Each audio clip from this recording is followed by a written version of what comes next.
Welcome to another episode of Coda Conversations. Today we have a special guest, K104FM Sports Director Ronald Murray. Welcome to the show, man. Glad to finally have Man, you on.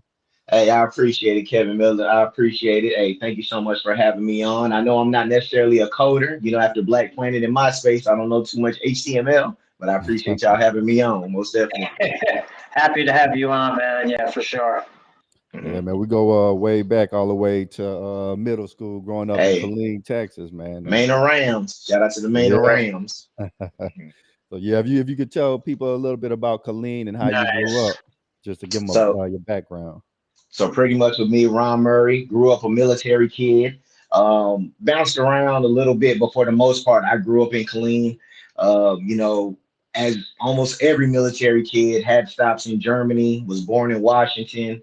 Then after Germany, we came to Fort Hood. And with that, my parents, they separated, but my mom, she stayed in Killeen and she married her husband that was in the military. And my dad, he married his wife who was in the military. So, that led to going other places like Hawaii, El Paso, Georgia, so many different places, and really just the life of a military kid. And growing up in Killeen, it was cool. You know what I mean? It's this is what I say about Killeen. It's anything can happen there because you have such a group of eclectic people. Because if someone's from the big town or big city, they may say Colleen's country, but if you stay there for a few weeks, you'll find someone from Korea, you'll find someone from Puerto Rico, you'll find someone from New York. So Oh, the wow. fact that, oh yeah, because it's a military base, so you got people literally Interesting. from everywhere. Yeah, so that's why I always give Killeen his credit, and even with growing up in Killeen, I give that a lot of credit to my adulthood and just being able to navigate and adapt to so many different places. Because when you're a military kid, you're so placed for so long. Then when you get comfortable, then you're moving on somewhere else. So Colleen was Right. cool. Now, Colleen was you cool. had mentioned El Paso. Yeah. So my dad and his wife, they were married. I mean, they were stationed out in El Paso. Yeah. Oh yeah, I've been down there once. It's kind of like Mexico. Literally, you throw a rock, Mexico is there. Like Mexico's right literally. there. Yeah. Yeah. No, legit food. Mhm. Legit food down there. hmm Yeah, it's been dope. But now, Colleen was cool, and plus it's not too far from Dallas, so sometimes I go back in. Not as much as I used to, but Colleen's always been, I'm glad I grew up in Colleen, I'll say that. Yeah, it was a great place growing up, but once you grow up, there's not a lot of job opportunities. So, Yeah. how did you make the transition from school to moving to Dallas and doing what you do now? All right, so I'll truncate the story a little bit, but with me, it's I say this to, of course, I don't have any children, but I think one thing with kids, and I talk to parents sometimes, when your child doesn't have a plan after high school, that could be one of the scariest things for a lot of these kids, because of course some parents let their kids stay there for as long, and some push them out the door. And really, when I graduated high school, I really didn't know what I wanted to do. I kind of went what people wanted me to do, but that didn't work out. So I didn't go to college until about a year after I graduated high school. So I ended up going to Paul Quinn College. It's a historically black college in Dallas. It's over in Highland Hills. It's the oldest HBCU west of the Mississippi River. And really, the whole crazy story about that was I don't know if you remember Michael Moore that we went to high school with, Kevin, but I remember he told me one evening, he was like, "Hey, man, they got this college fair going on." And I was just so ignorant at the time. I said, "Man, I ain't going to no college." I sound every time I say this, I sound so crazy because I think about how young I was. I was like, "Man, I Yeah. ain't going to no college." So shout out to Michael Moore. He was like, "Man, shut up. I'm about to come pick you up." So we went to the Expo Nice. Center, Bell County Expo Center. Is just a hop, skip, and a jump from Killeen. And I'm walking through all these colleges. I don't know anything about college enough. I probably had two people I knew in my family that went to college. So I'm just looking at like EA Sports College Football came back. So that's pretty much all the schools I looked at back in the day. Like, all right, North Texas, all right, I've seen them on the video game, TCU, but of course I couldn't get into any of those schools. So as I'm navigating through the maze, I see Paul Quinn College. And so when I got there, and I'll just be transparent, I'm not someone that's ever tested well when it comes to standardized tests. Like back in the day, we had the TOS test, and I did what I needed to do with that. But in regards to Same the AC, here. yeah. So Yeah, same here. Tests are tough. yeah, so like the ACT, the SAT, like I've just have not done well in a lot of them, but I'm a show improved person. You put me in the space, then I will be able to adapt. So anyway, shout out to Paul Quinn. I think I got into Paul Quinn, whatever was the bare minimum for the ACT score, whatever that was, that's how I got in. And Yeah. one thing I do tell a lot of people, especially like not even from just a racial standpoint, historically black colleges and universities, they were there to give people hope, give people opportunity. And Paul Quinn College, they definitely did that for me because I know if it wasn't for them, I probably would not have got into college because I said, hey, this is my score, and then I signed up. Next thing you know, I was in. Now, granted, they fooled me a little bit because when I looked at the paperwork, it said 17 to 1 female to male ratio. That was not that when I got on the yard. So they fooled me a little bit. They tricked you a little bit. Yeah. They got it was for the good though. It was for the greater good, so I ain't mad at it. So yeah, can you tell us a little bit about the type of classes you took to prepare you for what you're doing now? So when I was in Paul Quinn, I majored in communications. Cheryl Smith, she was our professor. She's one of the people I give so much credit to as far as my career and just building up myself in this radio communications business. So I was a communications major, and along with that, I had a minor in physical education because I knew I wanted to work in sports. I've known that all my life. I wanted to work in sports, but I just never knew what it was.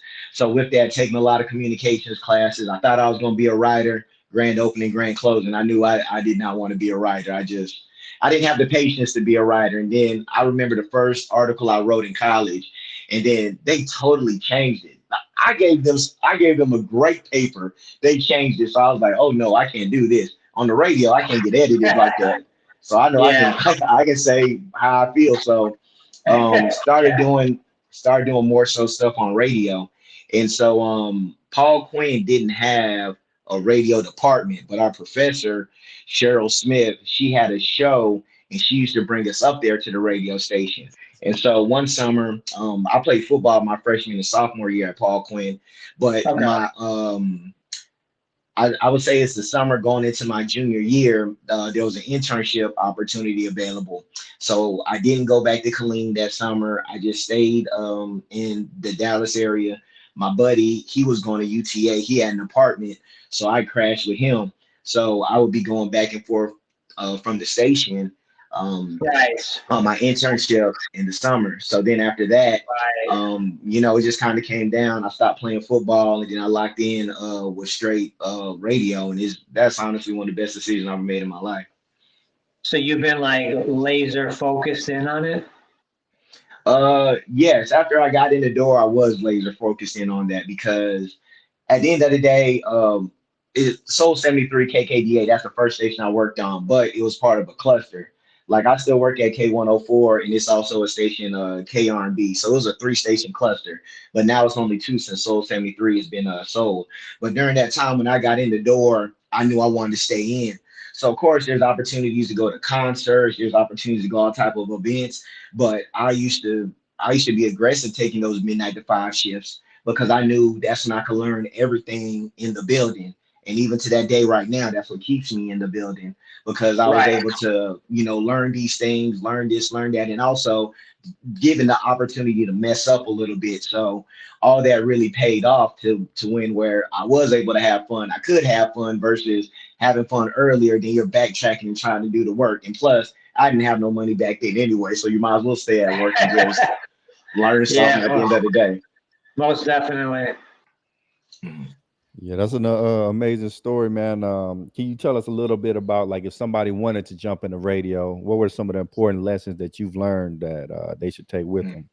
I think the biggest lesson in radio is that and I wouldn't even say it's a radio lesson. I'll just say it's a life lesson. To me, don't let anyone tell you what you can't do, especially if you're having success and you're gaining traction. Because granted, you may have to navigate and pivot in regards to what you want to do, but don't let anybody tell you what you can't do because this radio business can be funny sometimes, and sometimes it can be funny, but also it's very competitive. So people are trying to do different things, but you just have to be focused in regards to that, and align yourself with good people. And one thing that I always try to do is try to find people who will give me good game, especially people that I feel are smarter than me, excuse me, or have had more experience Yeah. than me. Yeah, that makes sense. Yeah. Yeah, so I would say those are the things, but I say the biggest thing is that I always stay true to me because that's all you have at the end of the day. So I'm not trying to get too sappy on here, but yeah, shout out to Ron Murray. He was working hard. Yeah, shout out to Ron Murray. Nice. Nice. So, like, how exactly do you stay competitive, and what does the competition look like in that field? Man, I wake up like it because at the end of the day, this business is about ratings. We have one bad ratings book. You might not hear Ron Murray for a second, so it's competitive like that. I look at it, it's competitive as anything else. It's competitive as the NFL. It's competitive as the NBA. It's competitive in all that because especially K104 is a heritage station. So we're talking Tom Joyner, we're talking Steve Harvey, Willis Johnson, Chris Arnold, Skip Bayless. He had a moment when he was with K104. So you have so many names that were part of K104 alumni. So the fact that I'm part of that, I don't wear that lightly. So when it comes to competition, I see those ratings books. I see what the competition is doing. I know that I'm the competition to other people. So to me, I think I just kind of wake up like that. If anything, I got to dial it down a little bit because sometimes people may not be as invested as I am. So I got to bring it back a little bit. So yeah, I wake up That's like cool. that. Yeah. Okay, yeah, that's really interesting. Like, okay, say for our show, for example, like what would you recommend to get the ratings up? Like, what are some of the tactics you use to really ramp up the ratings? For me, I would say, and of course, now it's a very social media world, but for me, I'm a very hand-to-hand, eye-to-eye person. I I go to where people are at, where they're at, if that makes sense, because I think So that definitely matters. you're hands on, in other words. Yes, yes, because it's one thing to send somebody an email, it's another thing to send to social media, but when you see that person, and the power of the handshake is real as well. So when you build those Absolutely. relationships, and Yeah, when you build those absolutely. when you build those relationships, and then people see, and people have to see the work as well, because what we were talking about a little bit off air, because sometimes no matter what the numbers may look like, the quality content is going to be the quality content, whether you have one like or a million likes. Sometimes all it takes is those one eyeballs to see, but you have to be, or those eyeballs to see. So you have to be consistent with the work. So that's what I was saying. Then, if there's other things in the marketplace, or if there's just something you want to do differently, you never know how that one difference can catapult you and take that next step. For sure. Yeah, that's one of the lessons I've learned is just kind of ignore the numbers and make sure you're putting out the quality, and you never Yeah. know when you're gonna have that viral moment and or the right person's gonna. Because, yeah, I mean, we've been building up recently. I've been booking a lot of people for the show. We had a guy from Def Jam Records on the other day. That's So things awesome. are heating up. Yeah, things are heating up. We also had an HR guy from Blizzard Entertainment. That's Oh, the that's company dope. that does World of Warcraft and Diablo. That's dope. So when was your breakout moment? When did you finally feel like, okay, I made it?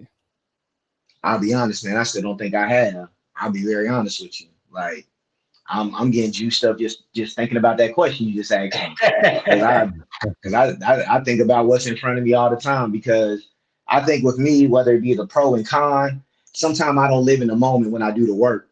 You know what I mean? Some people have that opportunity, but sometimes it's like, hey, if there's a goal, I'm very goal and task oriented. So after I get it, I move on. Versus sometimes reveling in the success of what you may have created. But I think that helps me at the same time, because I think that I still got a ways to go. I do see the successes that I have, but it's kind of like there are goals and things I want to do, and there may be even goals I have that haven't been placed on my brain yet. So But you're I'm just hungry. You're yeah, hungry. Yeah. yes, yeah, exactly. Buffet. Yeah. So you're like saying like 10 years, where do you really see yourself?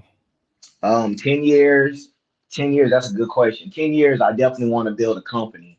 One thing that I've thought about, and I haven't necessarily put a name on it, but one of the things I really want to do, I call it, it's going to sound crazy, but I call it building a tree, meaning that I want to be the seed to grow to be a tree where I can be so many branches for other people, no matter what it may be.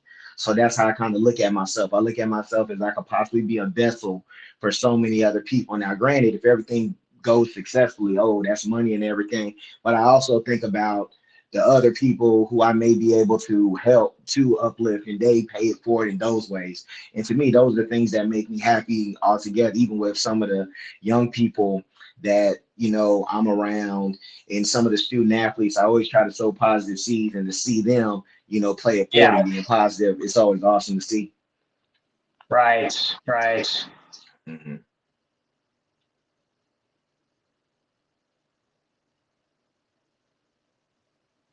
Kevin, did we lose you? I think we did. We might have lost. Yeah, we might have lost Kevin. Okay. Okay, can you hear me now? Oh wait, Sounds there you great. go. Yeah, There you you There sound we go. go. good. There we go. Mhm. Okay. Yeah, man. So let's just talk about a little bit about that networking. You really prefer hand-to-hand networking, like in-person networking versus online networking. I say that because that's what's worked for me. Because one of the reasons I'm just not on Facebook all the time, because Facebook just hasn't worked for me. You know, I just never found a way for it to work. But when I'm quote unquote out in the streets and I'm and with people and around people, that's just always been beneficial. And to me, I always kind of look at the sense of, you know, you can say I know people, but do they actually know you? I know if I see you eye to eye, hand to hand, face to face, you do know who I am versus, you know, navigating via email or social media and DMs. Because when a person is right in front of you, you have to make that decision right there. Whether it's like, hey, you know, I'd like to collaborate with you. Hey, I have an idea. Can we sit down?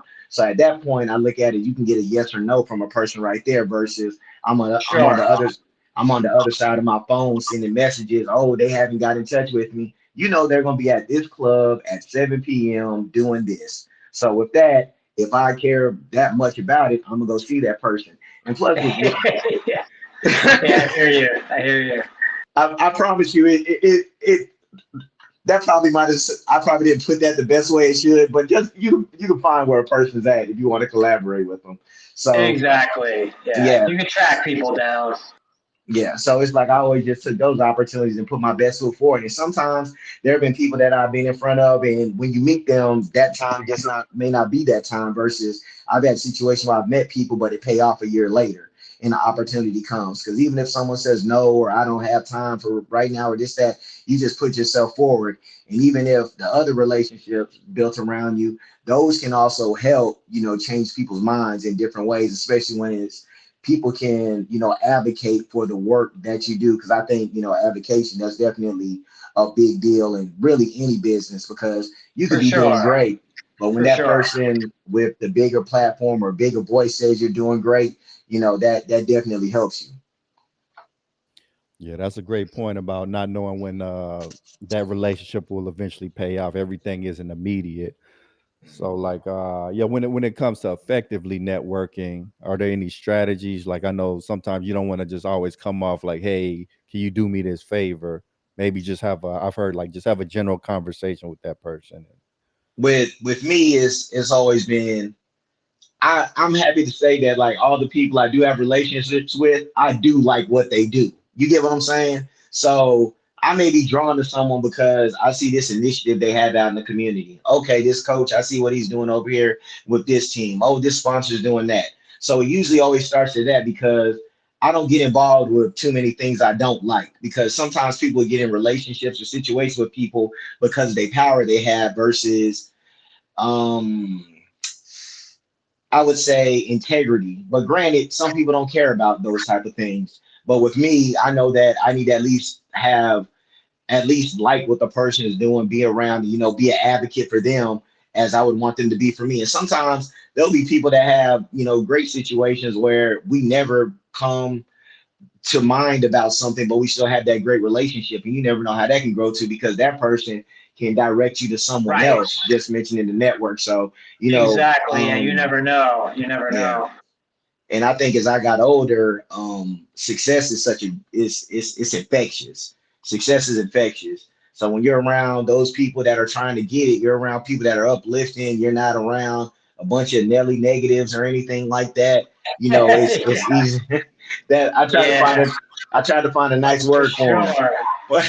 Sure, yeah. Yeah, because that's what I try to do though. Yeah. Yeah, you said an important word, integrity. Can you Mhm. tell us about the importance of having integrity in the industry that you're in? To me, I think it's important to have integrity in the industry I'm in because at the end of the day, the radio business is the entertainment business. So me and you can have a conversation right now about something, then hey, 5 minutes, the whole situation changes.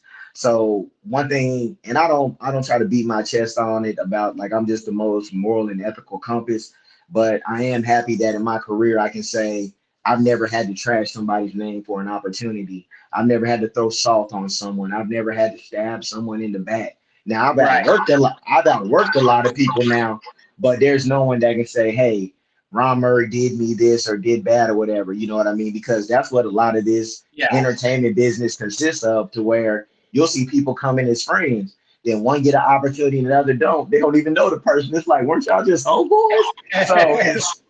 it's crazy. Yeah, it's crazy.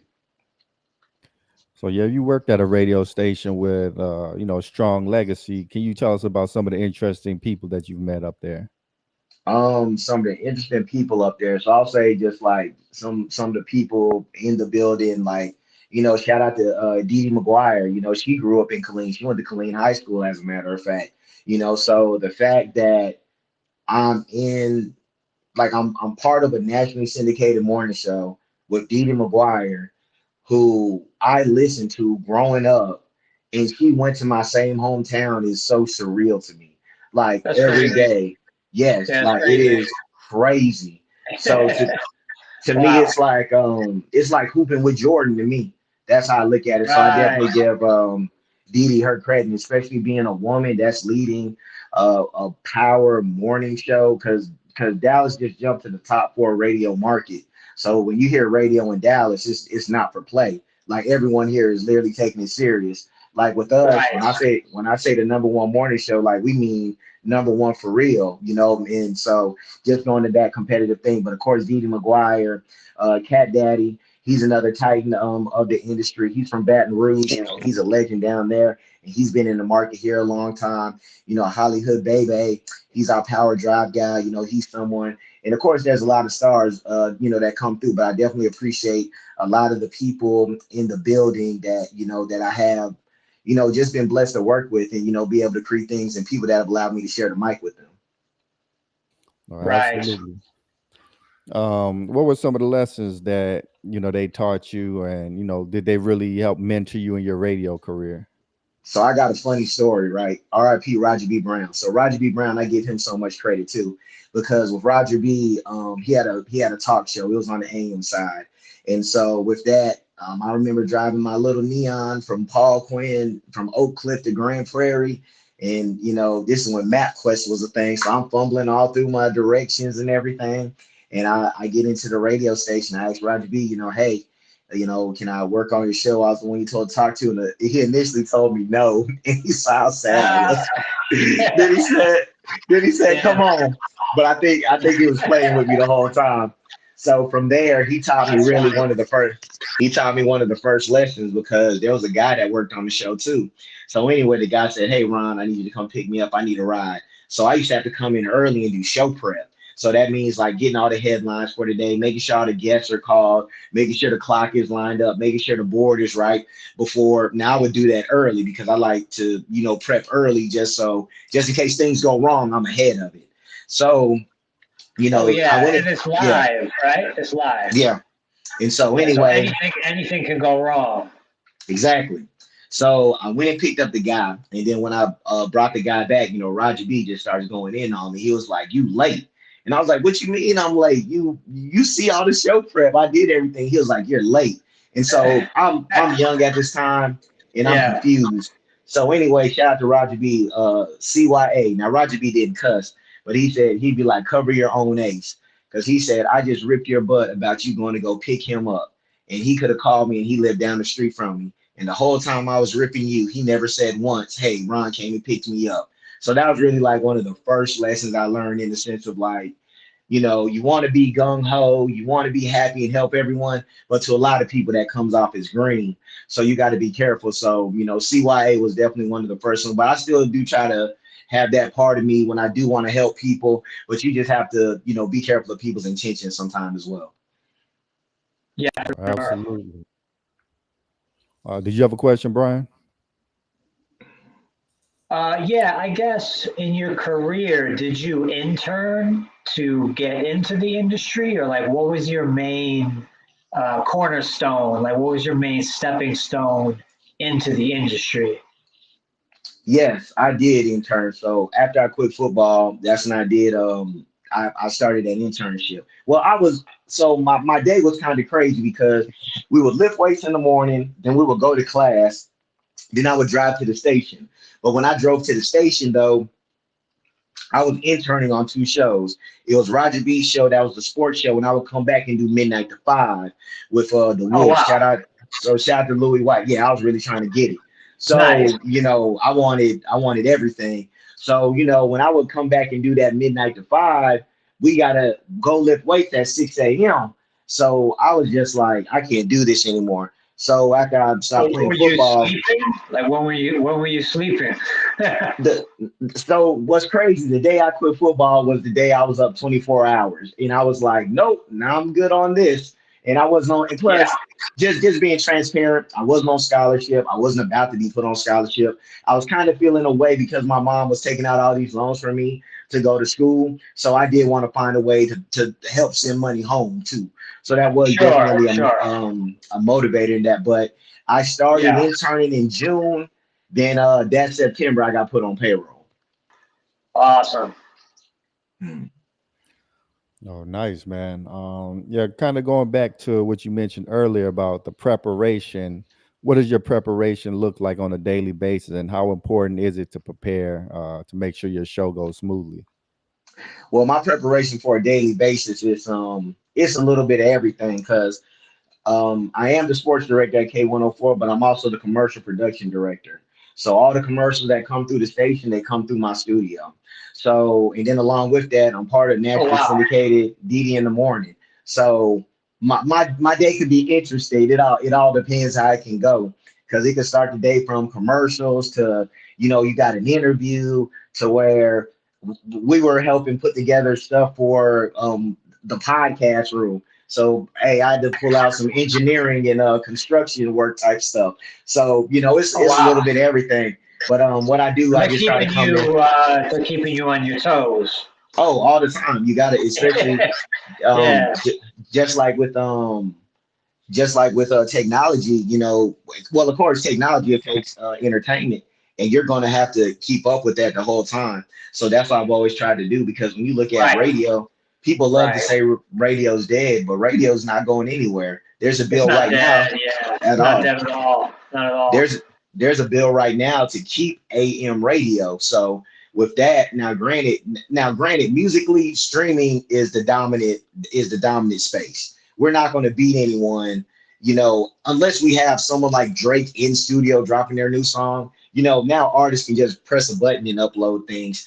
But you know, now it's more so talent, I would say personality driven. So I'm just happy that I've been able to get out, you know, outside of the studio and really make a name for myself and just put an impact in the DFW area.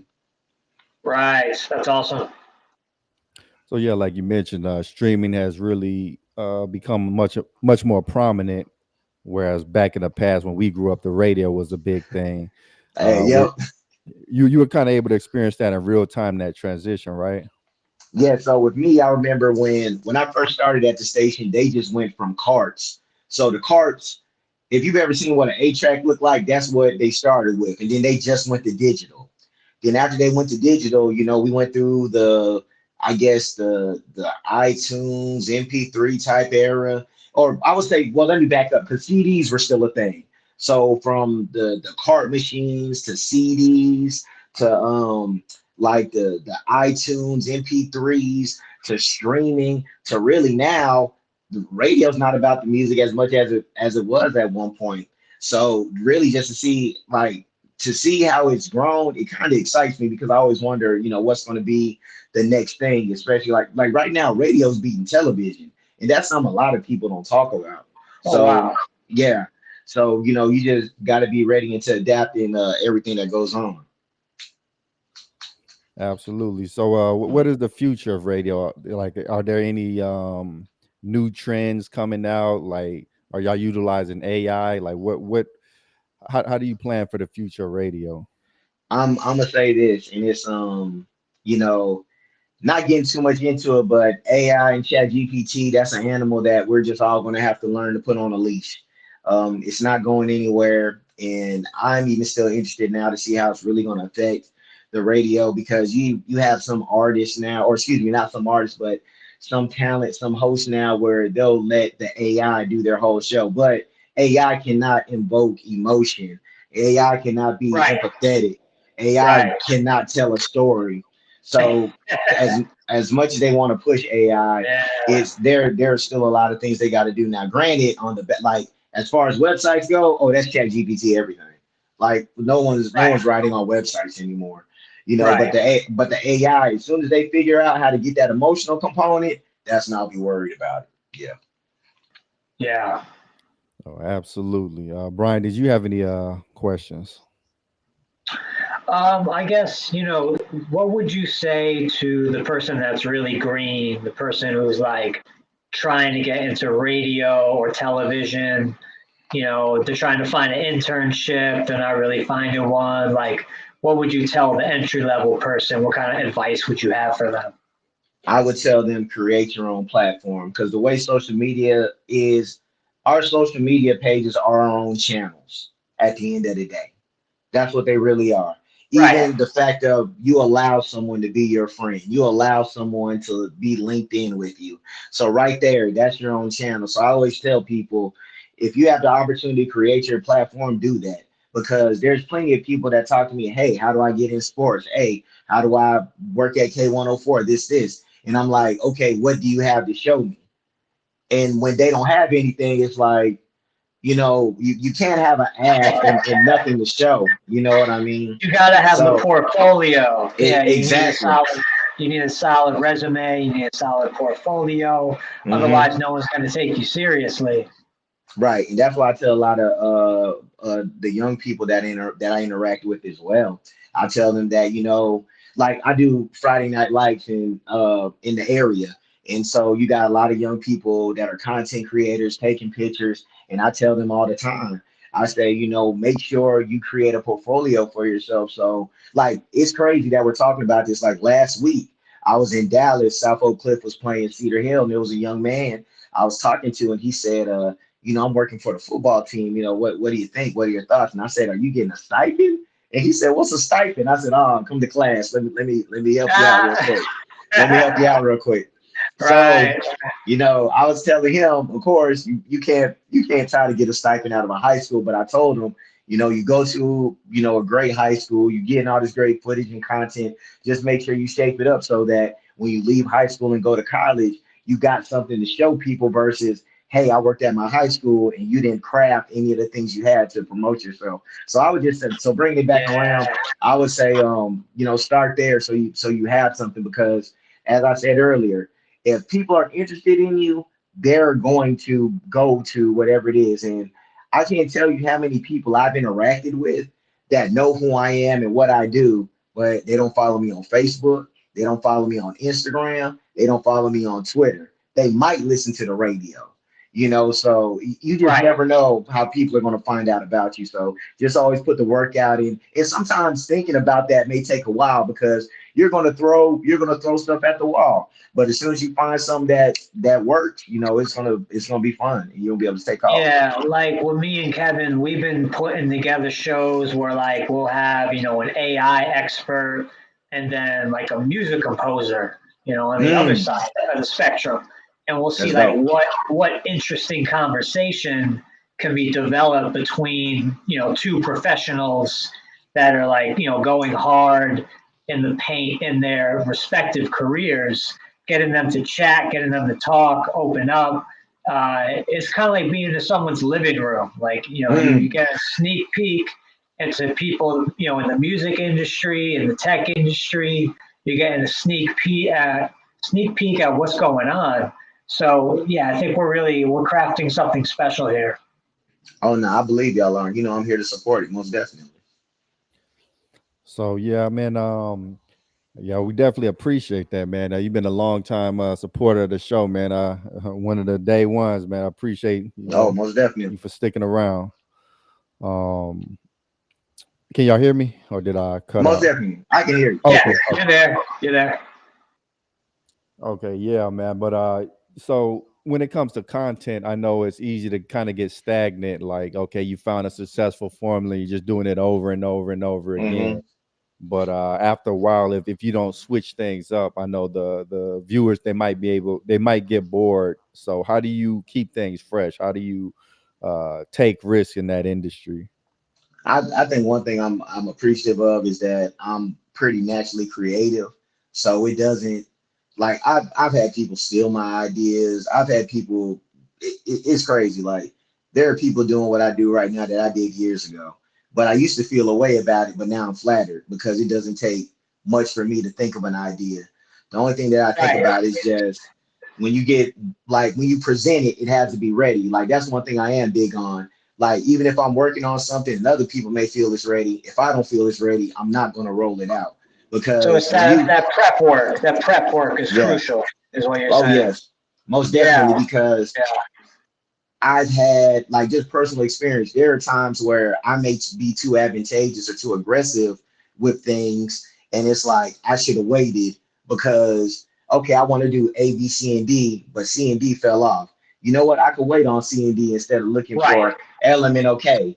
And so I think right. with yeah, Yeah, yeah. So that's one thing I've had to work on with myself is just being creative is hasn't been a problem with me, but I know that being, I guess you could say, have a level of patience with myself versus like being aggressive and advantageous. Because this summer there were so many projects I want to knock out, but I kind of overbooked myself at the end of the day. But I know that yeah. I was You're able, trying to do too much, too right. much. So I was But able that's to because connect you're with, hustling. You're going hard. right. Yeah. Right. So I was able to touch base with some of the people and I was like, hey, the summer just got out of control. But now I am working on, all right, these are the 3, 4 big product projects I want to work on. All right, I need to work on these and I need to at least get a good 80%, 3/4 of it done before I start working on whatever the next phase that I'm gonna do. Sure. Absolutely. So speaking on creativity, is that just something that comes naturally to you at any time, or do you have to like be in a certain environment? Does anything like spark your creativity? I think it's just natural, and I think that I'm very out and about, so there's no telling what may stoke my interest. And I'm open for the Right. most part of looking at different things. So it's Right. like even though I may not, be a part of whatever's going on, that doesn't mean that I can't watch it and take notes from that and see how I can apply it somewhere else. Oh, absolutely. Yeah, Yeah. 100%. And probably for my last question, are there like who are some people that inspire you today, and what are some lessons that you've taken from them, and how have you applied that to what you're doing right now? I'll be so honest with you, Kevin Miller. The main two people that inspire me are my mother and father. My mama told me she proud, and my dad said I'm the man, and that's like rocket fuel when they told me that. So Yeah, as long as as long as that's them, awesome. yeah, as long as them two Yeah, feel I'm doing what I'm supposed to do, I feel good. Then of course there is the other side, where you are getting the where people are advocating and people are stamping you sometimes, but you don't want to get too caught up into that sometimes because the emotions can go up and down, especially if you're just waiting on validation for some people, because sometimes you could be waiting for validation for someone that's never going to give you validation. So you do need to find pride in your work, find pride in the grind, and then hey, and I'm gonna say this, but I definitely don't, not trying to incite people to break in people's houses. But if the door locked, you can go through the window. You know what I mean? You can go through the side yeah. door. There's, You know, there's always that side door. Yeah, there's always a and side door. Kind of like yeah, we were talking to someone about like how do you get into the video game industry, and I said to the guy, this was the Blizzard guy we had on. I said, would you recommend going in through the side door? Which in the tech industry or the game industry, it's more like, hey, get with a recruiter, get a mm, recruiter that knows this company and that is actively working for this company so they can pitch you do the side door. And you say, yeah, absolutely. The more you can work with recruiters, the better. Mm-hmm. And sometimes in as I brought up, like I'm the commercial production director, have to send a big shout out to Mario White. He's a legendary producer. He cuts so many commercials. And I knew I wanted to do sports, but early on, there just really wasn't a space for me to do sports at one time. And I appreciate Roger B. He brought me on the show. But of course, you know, there's the building is bigger than the show. So of course there's people in the building that are going to want to make different decisions. So with that, I picked up, you know, a trade. I picked up, you know, a production trade. So with that, that was able to keep me in the building. So I just tell people, you know, the more and more you can put on your you know, your tool belt, you know, it can help you, because I know how my production has helped my sports, and my sports has helped my production, especially when I'm telling someone, Right. or I'm hosting an event, or I'm Right. somewhere. And then while I'm talking to them, I can say, hey, I can cut you a commercial. Hey, I can take you to the station. Sure. So, Yeah. that's why I It's tell like that cross networking. exactly, Yeah. exactly. That's why awesome. I tell everyone, you know, it's okay to have a job. Like, of course, there's careers and jobs, and it's okay to have a job, but just make sure whatever your job is, it can align with your career. Like, so prime example, I worked at UPS for a good bit. And during that time, UPS had tuition assistance program. My radio career was kind of, you know, so what I did was I said, hey, let me go ahead and get these degrees. So after going to Paul Quinn, and, you know, I was working at UPS, I started going to Dallas Baptist University. And during that time, I went and got my master's degree in kinesiology and sports administration, because I knew if radio went left, I wanted to be an athletic director. And so I was working in the athletic department at Dallas Baptist. I worked at a local community college as well. So I just always tried to equip myself and, you know, just prep myself. And like you said, it's the cross networking, because it's like I wanted to work in sports, but now me working at sports is being the assistant athletic director at a college. You know what I mean? So I just always try to tell people that you never really know what's going to pop off at any one moment. That's kind of what I'm saying from what you're saying. Yeah. Mm-hmm. Yeah, but just never sit down for too long though, because like I said, at that point, I didn't know what my radio career looked like, but I knew if radio went left for me, I know I could be an athletic director at someone's college. You know, that's strong. Yeah, no, that's awesome. Yeah, one of the traits I've noticed that you have is persistence. Even if you're not necessarily getting the results you want in this time frame, you keep going, and you know, you eventually feel like, hey, I can do this. Right. Right, exactly. And it's like to the point now where, you know, like being in locker rooms with the Cowboys, you know, talking to the Dallas Mavericks, the high school football stuff, being able to give back to my school supply giveaway. I had my third one this year. So, you know, just so many things. And, you know, I'm happy to be able to encompass it all. That's great. It's amazing that you're also giving back to the community. If you want to talk about that a little bit before we close. Yes, I appreciate that. So this year was my third year that I had my school supply giveaway. I usually have them in West Dallas at Pinkston High School. Big shout out to Coach Stovall and the Lady Vikings basketball team. And I have it in Arlington as well. Big shout out to Coach Joe Gordon and Seguin High School football team. It's the third year giving away school supplies. This year we gave away close to 400 sacks of school supplies, because we give away bags of school supplies because so many school districts have the clear backpack policy. So we you know, get like drawstring bags, and we loaded them up with school supplies. And I want to send a big thank you to Amy Witherite and 1-800 Truck Wreck, because she blessed us with a big donation. Sean Smith and the 91 Ways Foundation, he donated. He's always been solid. And also, you know, my grad school alma mater, Dallas Baptist University, the baseball team, they donated as well. And also other people donated, got angel donations throughout the way as well. So I just appreciate people being a blessing to me, so I could be a blessing to other people as well. That's amazing. Yeah, no, that's the kind of mindset you want to cultivate. I appreciate it. Yeah, man, you've been doing some amazing things. Brian, did you have any closing questions? I guess you know, still with like the entry level, what is the one main tip you would give to someone who's trying to break into radio or entertainment? I would tell them you have to make so much noise that they have to deal with you Ah, because yeah. social media will trick you because there's some people that have way more followers and likes than me, but I know they can't do what I do in the city, if that makes sense. You know what I mean? Absolutely. Yeah. And also you can buy followers, Uh, you know. It, crazy, crazy. Like, yes, that part of it. So to me, it's just the fact of you just have to make a lot of noise and also networking because sometimes it could be that one person. And honestly, when I say this, I want to be careful because sometimes people take this the wrong way. Like, paying dues has kind of been looked down upon in recent years. And with this younger generation, they do have a rocket ship mentality. Now, granted, I give this generation credit because they are way more tech savvy and they get to the money way more than any of us ever did, being born in the 90s, the 80s, early 2000s. These young people now, but they have a rocket ship mentality, they want it now.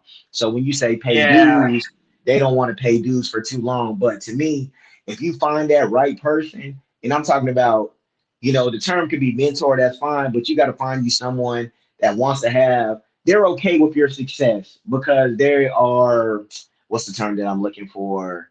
Um, I can't think of the word, but you have to find that's comfortable in their own success, so they want to see you fly. Because sometimes you will find those people that, hey, oh, I'll help y'all do this. They'll put their wing around you, but you don't know that that wing's 100 pounds, and they're just using you until they can't. So I would Yeah. say, You yeah, got to be careful. Yeah. In this yeah, industry and in most industries, right, you got to be really careful with who mhm, you associate yourself with, your brand, your yes. marketing. Like it all comes out in the wash, basically. And to your point about who you're associated with, because I know just from life experiences, in the Dallas Fort Worth area is so big, and the way people are moving in, you really don't know who's who anymore.